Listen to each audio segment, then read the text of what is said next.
Radio 2M. Faites entrer l'invité. Avec Fathia El-Aouni. Bonjour, aujourd'hui dans Faites entrer l'invité, place à la culture parce qu'elle est essentielle, vitale pour nous tous et parce qu'elle est, à elle seule, elle peut tout changer parce que les artistes sont des passeurs, porteurs de leur patrimoine et parviennent à nous transporter ailleurs. Quand ce n'est pas à travers le cinéma, l'image, l'écriture, la musique, c'est le corps qui s'exprime. Cette semaine aura lieu la 2e édition de Dérive Casablancaise, un événement culturel à ne pas manquer avec le soutien du ministère de la Jeunesse, de la Culture et de la Communication et le Conseil de la ville de Casablanca. Il va débuter ce mercredi et jusqu'au 8 décembre prochain. Pour en parler aujourd'hui avec moi, je reçois la danseuse et chorégraphe libanaise Dania Hamoud. Elle est membre du comité d'organisation. Bonjour. Bonjour et merci pour l'invitation. Merci à vous de l'avoir accepté. Nous sommes en 2024, nous, une poignée d'artistes de la Méditerranée, occupés, préoccupés et concernés par l'état du monde. Nous sommes posé la question suivante. Quelles formes d'action sont possibles à partir de notre place, nos contextes et nos domaines de travail? Dans cette période historique accablante, nous rendons témoins de la situation tragique en Palestine et au Liban. Nous tentons une réponse possible, celle d'une action dérive casablancaise en est une. C'est avec ces quelques mots que l'on peut lire dans l'introduction en fait du programme. Dania, actualité oblige. Je vais commencer tout d'abord vous êtes libanaise, vous êtes très attachée à votre pays, vous vivez depuis quelques années entre la France et le Liban. Un petit peu votre regard sur l'actualité terrible que nous vivons en ce moment. Alors, en plus de dire à quel point c'est tragique ce qui se produit, peut-être ce que je peux dire aussi, c'est à quel point on ressent aujourd'hui une sorte peut-être de solitude, mais pas face aux autres peuples, mais à d'autres États, tous complices dans ces crimes impunis. Voilà, donc peut-être à partir de notre place, quoi qu'on fasse, peu importe notre métier ou notre pratique, je pense qu'on a le devoir et la responsabilité d'en parler. Parce que c'est vrai qu'on reçoit et on assiste, on témoigne en direct presque de tout ce qui se passe. Mais notre voix est très importante à garder le reste du monde conscient qu'on est toutes et tous concernés par ce qui se passe. Il ne s'agit pas juste d'un territoire. Vous savez que nous, au Maroc, c'est une actualité que l'on suit de très près. J'ai presque envie de vous dire chaque demi-heure, puisque chaque demi-heure, nous faisons un point sur l'info. Vous avez dit, Dania, que vous avez dû quitter votre pays pour pouvoir continuer à danser. C'est pas exactement ça. Bien avant le conflit, hein. Attendez, oui. Je précise. Hein. Bien avant le conflit actuel. Oui. Non, en fait, ce qui s'est passé, c'est que j'ai eu une opportunité assez importante pour mon travail en France. Et vu que même avant l'effondrement économique, en tout cas, une fois qu'il était médiatisé, mais il était déjà présent bien avant. Et donc, la vie devenait déjà un peu difficile. Et donc, quand j'ai eu cette opportunité de poursuivre mon travail de création et de chorégraphie, alors j'ai suivi ce chemin-là. Ensuite, tout en me disant que voilà, ça va peut-être durer quelques années et que je vais retourner à Beyrouth, à ma ville. Sauf que voilà, les événements n'arrêtent pas de s'ajouter et de s'accumuler. Et on croit toujours que le gouffre on voit le bout, mais en fait, pas du tout. Qu'on va voir un jour le bout du tunnel et finalement, c'est de nouveau une marche arrière. Vous avez encore de la famille à Beyrouth? Alors, en termes de famille proche, pour l'instant, il n'y a personne. Comme beaucoup de familles libanaises, il y a énormément de gens dans la diaspora. Et il y avait en fait ma mère qui restait à Beyrouth, mais là, en ce moment, elle est chez mes sœurs ailleurs, voilà, pour qu'elle soit un peu plus en sécurité. Vous êtes devenus, vous, tous les acteurs culturels, de véritables porte-voix et presque les ambassadeurs de votre pays à travers le monde. C'est un peu ce que j'essayais de dire tout à l'heure, c'est qu'en fait, on est obligé, on sent presque une responsabilité. C'est impossible de ne pas se prononcer sur ce qui se passe. Peu importe la manière, que ça soit dans la forme même des objets artistiques concrets, ou dans comment ça circule, ou dans comment on s'adresse au public multiple, au pluriel. Voilà, je crois que c'est impossible pour nous d'être déconnectés de cette réalité-là. Et c'est tout au cœur même justement de cet événement culturel qui va débuter ce mercredi soir avec Dérive Casablancaise. C'est un choix d'ailleurs de ne pas dire festival, mais d'espace de dialogue artistique. C'est un choix. C'est un choix. C'est un choix parce que je crois qu'on voulait vraiment mettre l'accent, pas sur le fait qu'il s'agit d'un festival où juste on réunit des œuvres pour les partager en public, mais il s'agit vraiment d'un partage de démarches, de pensées, de manières de faire. Plus que, ça veut dire les objets artistiques proposés font partie de toute la pensée de cet événement-là. Et ils ne sont pas le tout premier point et le plus important. Ils en font partie comme les autres.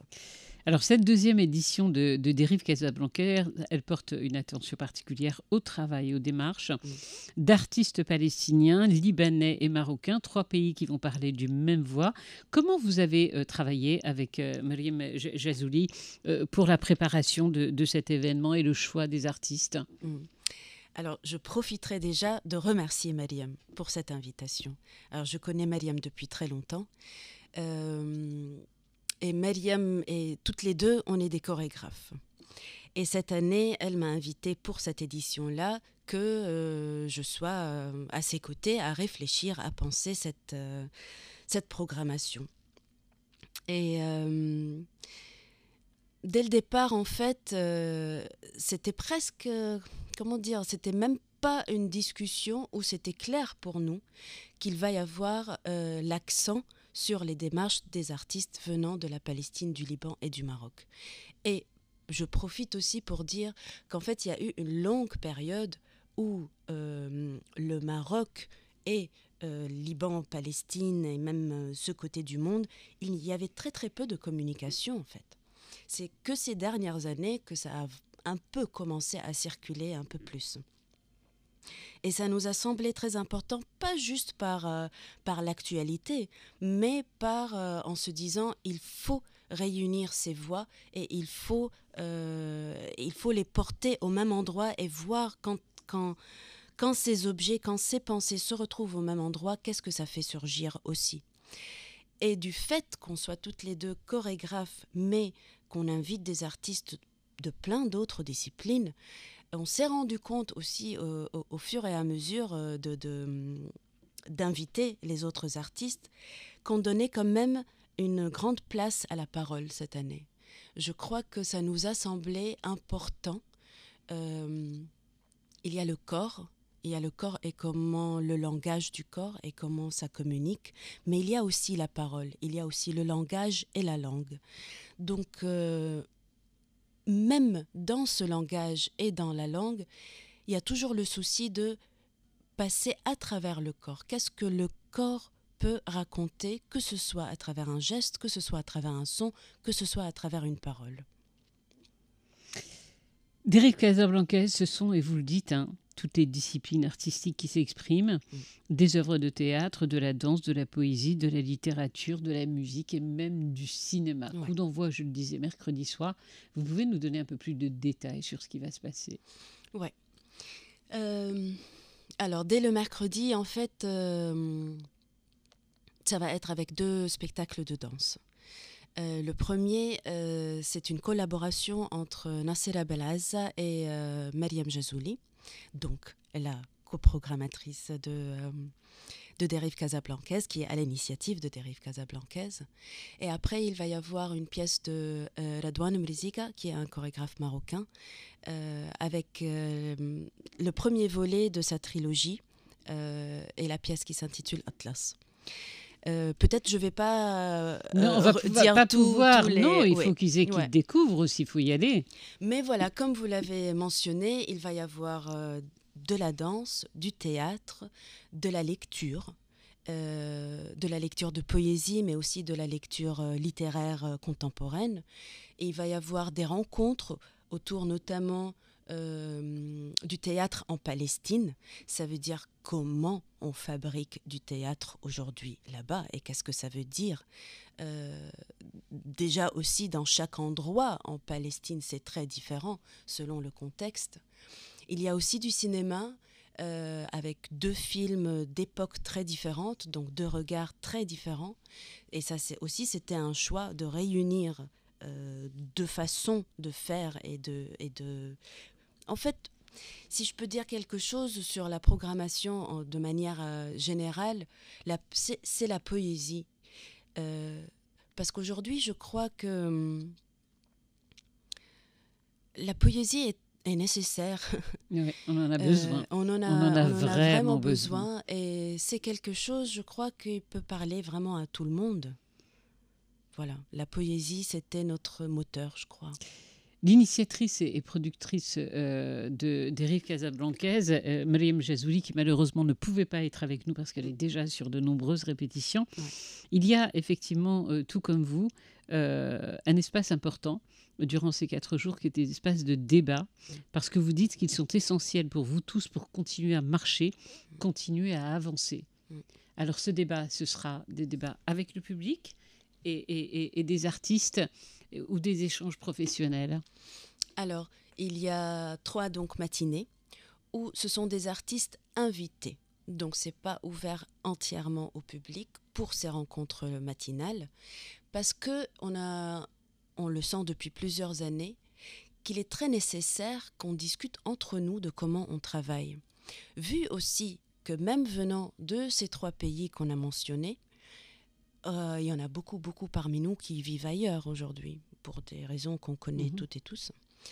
Et donc, c'était nécessaire pour nous de se retrouver dans un même endroit et de discuter et de se dire et d'échanger sur comment on est en train de faire.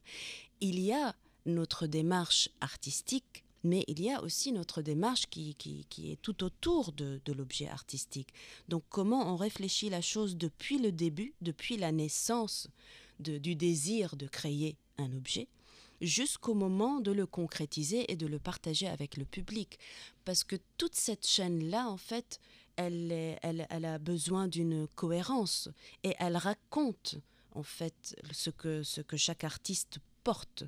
Depuis le moment où on se demande par quel moyen on va pouvoir créer notre travail, jusqu'au moment où, à qui on s'adresse et dans quel contexte. Donc, c'était nécessaire pour nous de se retrouver et que ça ne soit pas des rencontres professionnelles dans le sens qui existe beaucoup et qui sont importants, mais ce n'est pas là où on met l'accent. Que ça ne soit pas des rencontres entre artistes et programmateurs ou directeurs de théâtre, où là, la discussion, elle est sur une autre ligne.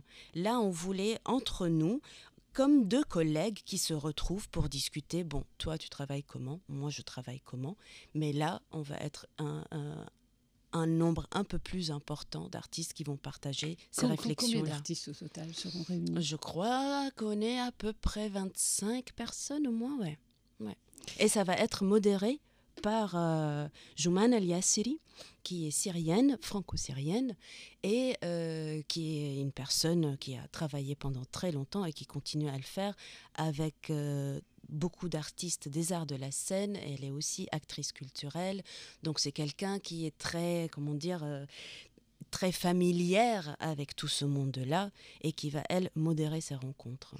Alors, Dana, durant ces 4 jours, ça va se dispatcher, il n'y a pas un seul lieu, il y a plusieurs lieux. Oui. Vous pouvez nous dire lesquels? Oui, je peux vous dire. Il y a 5 ou 6 lieux, je crois, au total. Alors, il y a la Coupole, il y a la Villa de la Porte, il y a Think Art, il y a l'Annexe du Sacré-Cœur, l'Institut français de Casablanca et le Cinéma Ritz. Et le coup d'envoi sera donné où? À 19h le mercredi, c'est à l'Institut français et à 21h, c'est à la Coupole.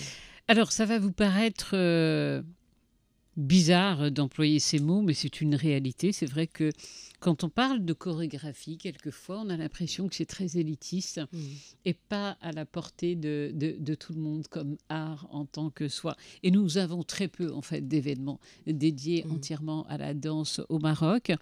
Est-ce que, pour le coup, Dérive Casablancaise s'adresse à tout le monde?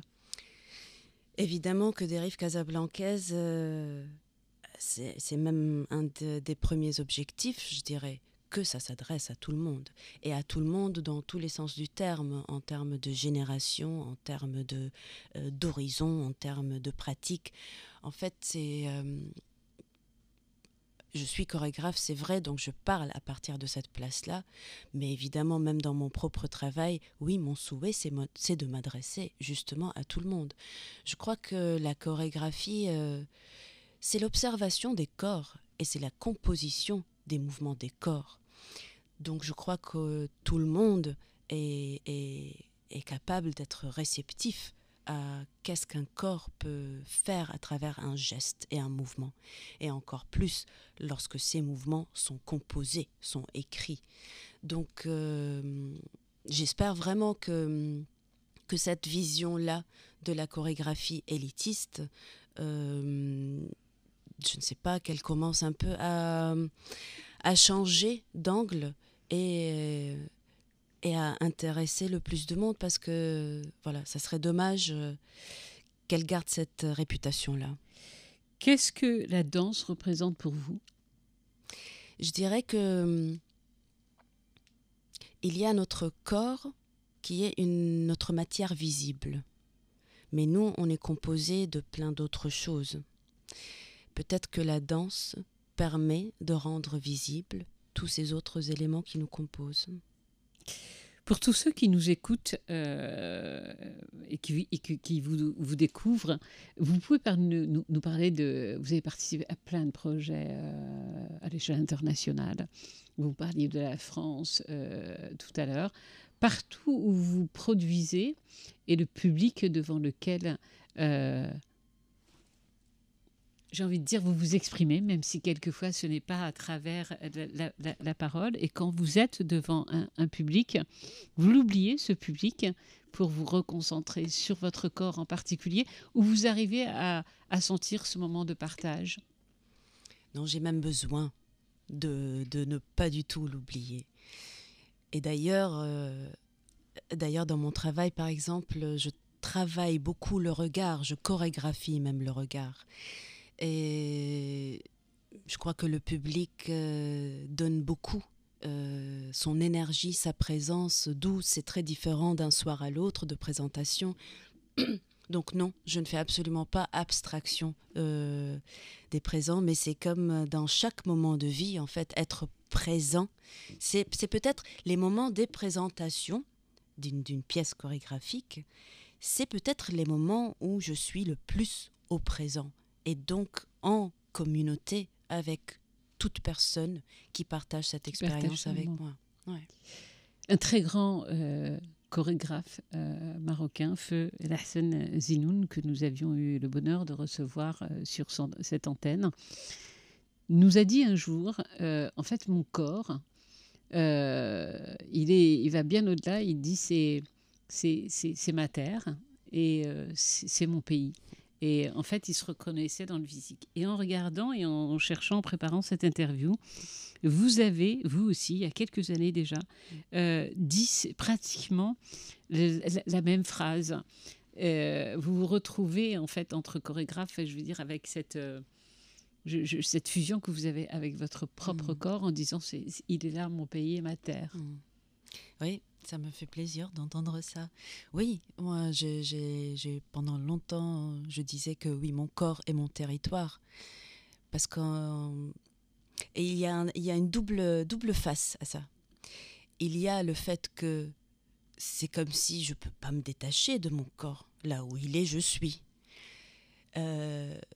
Donc on peut l'entendre comme une prison, mais d'un autre côté...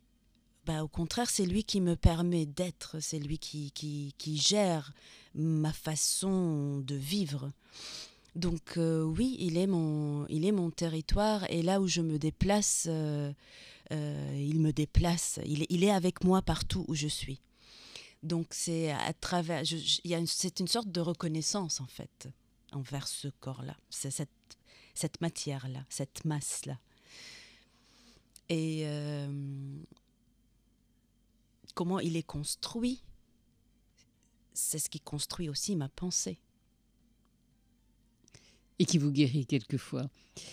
Dérive casablancaise, ne manquez pas ce rendez-vous, c'est à partir de ce mercredi et jusqu'au 8 décembre prochain. Je vous rappelle que des artistes palestiniens, libanais et marocains seront réunis durant les prochains jours pour nous donner plein de choses, quoi. En tout cas beaucoup d'énergie positive parce qu'on en a besoin, et qui sera également un énorme moment de partage entre vous tous. Est-ce que vous voulez rajouter un mot à nos auditeurs?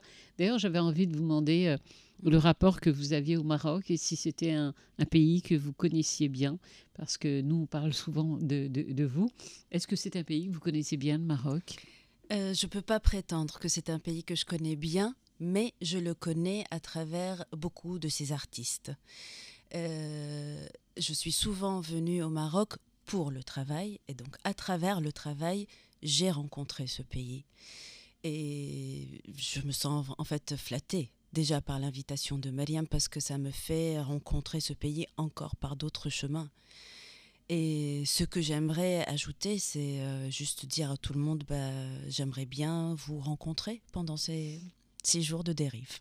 Écoutez, l'appel est lancé et nous y serons. Ne manquez pas donc ce rendez-vous Dérive casablancaise. Ça débute ce mercredi et jusqu'à dimanche. Merci infiniment d'avoir suivi ce Faites entrer l'invité. On les embrasse. On vous embrasse. Voilà. Et merci.